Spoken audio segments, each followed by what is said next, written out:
Hi, everybody. Today's video training is on creating your client journey. Now, I'm going to share my screen. So, this is a really important part of developing your brand. So, let's walk through this together. So, what is a client journey? Some of you may be familiar with this concept, some of you may be a little bit unclear. So, let me clear this up.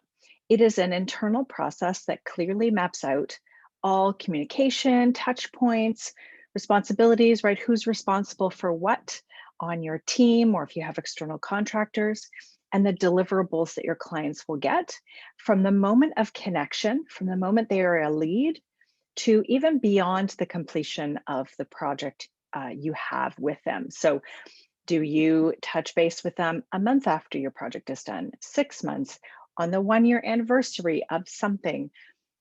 Birthdays, what are those ways that you stay in contact? Because those past clients could also become reoccurring clients, come back to you with more work, or become a source of referrals. So it's good to continue to nurture people even after you've finished working together.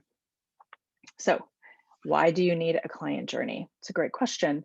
Client journey allows you to create a repeatable and memorable experience and develop deeper relationships with your clients. And it really saves you time and energy. So, a client journey, you might be thinking, oh, it's just everything's automated, there's no personal touch to it. A client journey isn't about removing the personal touches. It's actually about allowing you to have the time to develop those deeper relationships because all of the little details are are taken care of, and you don't have to go, where are we with this? Oh, what should we be sending them? Right? It saves you time and money, time and energy, and it makes it something that is repeatable so that you or anybody on your team, you know exactly who's responsible for what and when it needs to happen so that anybody who works with you has the same experience. So, the first step to creating your client journey is answering a series of questions, getting all of your thoughts and ideas down. So, I've got a workbook or worksheets here for you to fill out so you can start to answer those questions. So, I'll be sharing that. That link is actually right below this video. There's a screenshot of what that looks like. So, this is where you want to start answering all of these questions just to brainstorm. So, some of the questions are, how do you want them to feel about your relationship before, during, and after you've worked together? How long will this journey last? Is it 2 weeks, 6 months, a year? What's the time frame? And another question, what do you need to know about them in order to work together? Do you have a form you need them to fill out? What kind of data is valuable for you to receive? Now, if you're a client of ours, you will have received a form that we asked you a whole bunch of questions just to get to know you better. And so we have all of this information in one place in our system so that whether it's myself or my assistant or Maria or somebody else in the team, we can all find that information and we're not scrambling around going, did we get that? Where is it?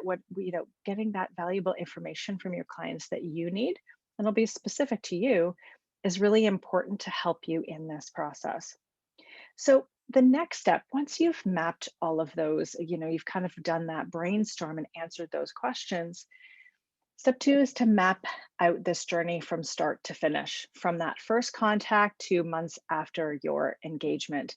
Now, the first time I did this, I went on a long walk and I did a voice memo to myself, just recorded it on my phone, just talking through the steps, the touch points, the questions about, oh, what could we do here? How could this be better? I shared that with my team. And from that, we developed our journey. And it's always evolving. There's things that somebody will come up to me with, and I'm like, oh, that would be really great to add to our process. Or this communication didn't quite work because, something wasn't quite clear. Okay, let's revise it. You will always be sort of iterating and revising this to some degree, right? You don't want to set it and forget it, and you don't want to be constantly changing it.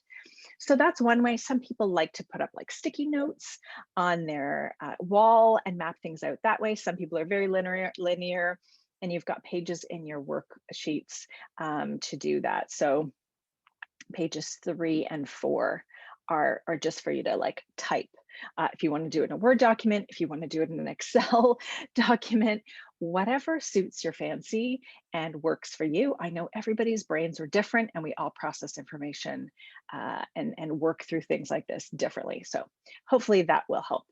Now, this is an example, and we will do a deeper dive into sort of how to set things, some of these systems up at a different time. But this is sort of a high level, not sort of, this is the high level process for our design project. So this is just one piece of our process. We have many, obviously, we have Brainstorm process, we have Accelerator process, we have design process. So what you're seeing is, okay, phase 0 is onboarding. It's like all the things that need to happen. And inside here is a detailed description of like what needs to happen inside each of these, the create sync folders. That's where we create all of our files. That's our cloud service. So somebody has to create, and so we have the naming convention for all of those folders. So whoever's setting those up knows these are the names of the folders that I have to create, right? We need to get a copy of your brand foundation document from Brandcamp in order to do the design work. So that gets checked off in everybody's individual system. In our we use ClickUp for this. So and so all of these things, then we have the visual design, the Pinterest board, the meetings, the review, website, all of that. So we've kind of mapped out every single step and touch point. And inside of these is more description so that, when we have a new project, we create a new project in our, in ClickUp, which is our system. And all of these things get populated with dates, due dates, who's responsible, and that makes it super easy. Again, it's always evolving, but it's really helps to streamline things and make them much easier. So step number 3 is to create email templates, choose a project management software, and choose an email marketing program. So some of you may already have, a project management software. You might already have an email marketing, but let's walk through each of these so I can help give you some guidance. So email templates, you might be thinking, I don't want it to feel templatey, I don't want it to feel generic. I want people to feel, like they're, being seen and they're individuals. And so while I recommend you creating these templates, you also want to add in those personal touches, especially at the beginning. But the bulk of the content in like our welcome email is very clear. We have a very clear step-by-step process of what's going to happen, directions for our clients. But obviously, we're going to modify things from time to time for each client so that it doesn't feel so automated. Okay. Things like follow up on leads. What do you want to say? How many times do you want to send an email to a lead? Right? That's part of the process. What should each one of those leads, follow up emails say? Approximately, right? Everyone's going to be maybe a little bit different because of the conversation you had with them. Maybe those touch base emails, booking a meeting emails, right? When somebody wants to book a meeting with me, we have a template. It's like, or a new potential client. Amazing. Laura would love to connect with you and learn about your project. Here's a link to her Calendly so you can book a time, right? Short and sweet, but it's not having to rethink and like, oh, where's that Calendly link and which calendar is it and blah, blah, blah, right? It just creates systems and makes it so much easier and saves time because you're not reinventing the wheel. You're not retyping emails every single time. So it's a huge, huge time saver. In terms of project management software, you want to find a tool that fits you best. Now, ClickUp is the one that we're using currently. It is phenomenal. I would highly recommend it. I'm actually going to do a training or a bit of a deeper dive. I'm not by no means an expert, but we'll do a deeper dive into how I use it so that you can get a sense of the functionality. And it's really, really effective to manage sort of a team, external contractors you can invite in to certain areas.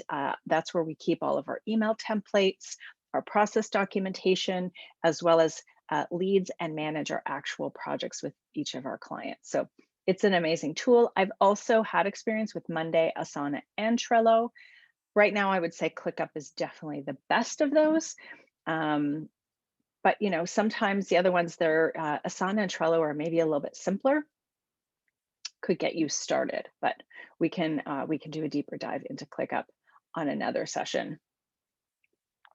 Okay, so an email marketing program, if you don't already have one, I use ActiveCampaign. It is a robust system. It's not like, it does have a learning curve to it for sure. And I've learned a lot about it over the years, and it definitely allows me to do all the things that I want in terms of automations and time triggers. And if this happens, do this, and all of those things, which is why I moved away from MailChimp. I was with MailChimp. There were certain things I just couldn't do with that platform. That being said, MailChimp and Flowdesk are the kind of simple, basic, like pretty easy to use, much more intuitive from the user's perspective, and could be great to get started. The great thing about all of these tools is that if you do change to a different platform, all you have to do is export your list and upload it to the new system. So I did that when I moved from MailChimp to ActiveCampaign. Now, some of it may not translate all of the data, but it's a pretty good system. I don't have much experience with Constant Contact. It is one of them. From my experience, their templates and the look and feel isn't as nice as some of the others. So right now, my recommendation would be, take a look at ActiveCampaign, MailChimp, or possibly Flowdesk. Check pricing, check functionality, touch base with me to see what it is that you're looking to do, and then we can talk about what might be the best option for you. So additional resources, and again, I know this feels like, I thought we were talking about client journey, and we are, and these tools all help you with that client journey. So a couple of years ago, I made it a policy that there were no more team emails. We were not to communicate by email. Information was getting lost. It was like, we communicate through Slack, or through ClickUp. We can actually tag things in our projects, so that if you need somebody to look at something related to a specific project, we can do that. But all internal communication is through Slack in different channels with different topics. So that helped, because then, it was easier for us to kind of find the trail of what we were discussing. So I do recommend that if you have a team. Some people do use it with clients. I've thought about doing that. We haven't quite gotten there yet, because then it's another software our clients would have to download if they're not using it already. Calendly, you're all familiar with, because you've all at some point booked a call with me through Calendly. There is a free version. You can have one call type, and I have many, many call types. So I had to upgrade to a paid model, but I tell you, it's worth every penny for it. And you can basically connect it with your calendar. So I use iCal or your Outlook or whatever calendar. It will check for conflicts. So if you've already got something at a specific time, somebody can't book that time. You can set what times you want to be available. And then you just say, hey, here's a link to my calendar. And you could set it up to ask them certain questions. It's really amazing. I've been in situations in the past where I had an assistant trying to get an appointment with somebody, and I was like, okay, here's Laura's times, 3 to 4 on this day and 10 to 11 on this day, blah, blah, blah. And then by the time the person got back to us with the time, that somebody had already booked that time in my calendar. So this just saves you time. It saves, if you have an assistant, saves your assistant time. It reduces, it's not a perfect situation. Occasionally there's been some weird that something happened and it didn't connect and ended up with a conflict. It happens, you just reschedule something, but it is a really fantastic tool. Zapier is something that you may need, but you would most likely have somebody like us helping you manage that. So some websites don't connect to certain, you know, certain things don't connect, certain software. So as an example, our website doesn't connect with Active Campaign in the form. So if you fill out something on our website, I can't connect it to get you into something in Active Campaign with our email management. So I have to create a Zap through Zapier to connect the website form to Active Campaign. So Zapier is just like a bridging. It's a way to integrate two apps that don't natively speak to each other. I hope that helps and makes sense. So just so you're getting a little bit more familiar with some of the terminology that we might use or other people might use to help you out. You're going to need a way to take payment. So, and invoicing and bookkeeping, we use QuickBooks, and we integrate that with all of our stuff. So, you've all paid for something through our website that gets added to our QuickBooks. We use something called Stripe, which again, I don't want to overwhelm you. That's the payment processing system. Anyway, that's a whole other conversation we can get into. But you need a way to take money, obviously, from your clients. So some people might use PayPal, you might use QuickBooks. Dubsado is another, option. It is a tool that is part client relationship management. It does invoicing. You can collect payments through there and connect it to, however you take money. It's a bit of an all-in-one. It doesn't work for everybody.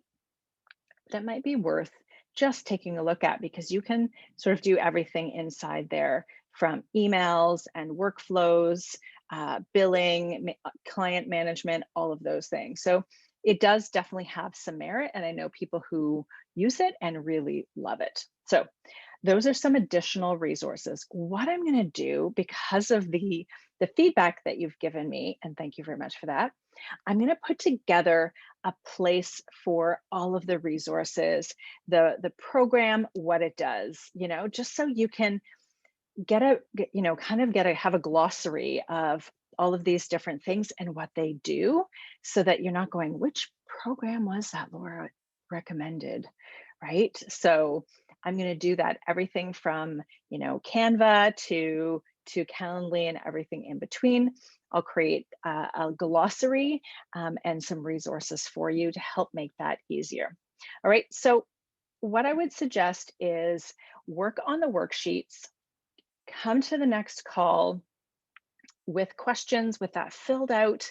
Actually, if you can even post it in the Facebook group, then I can take a look at it, and I can provide feedback in the Facebook group between calls or on our Q&A hot seat call later in the month. So let me know if you have questions. I'm here to help. And I really want to just reiterate how important the client journey is. And, ours is not perfect. It has little hiccups from time to time, but the reality is once we set that in motion, it just helps keeps me from worrying that things are falling through the cracks, that we're not doing something, that our clients don't feel supported. And it's really my mission to have our clients feel supported so they can thrive in the process. So let me know if there's any other support or questions you have around this training. Pop into the Facebook group, let me know, and I will see you on our next call. Bye, everybody.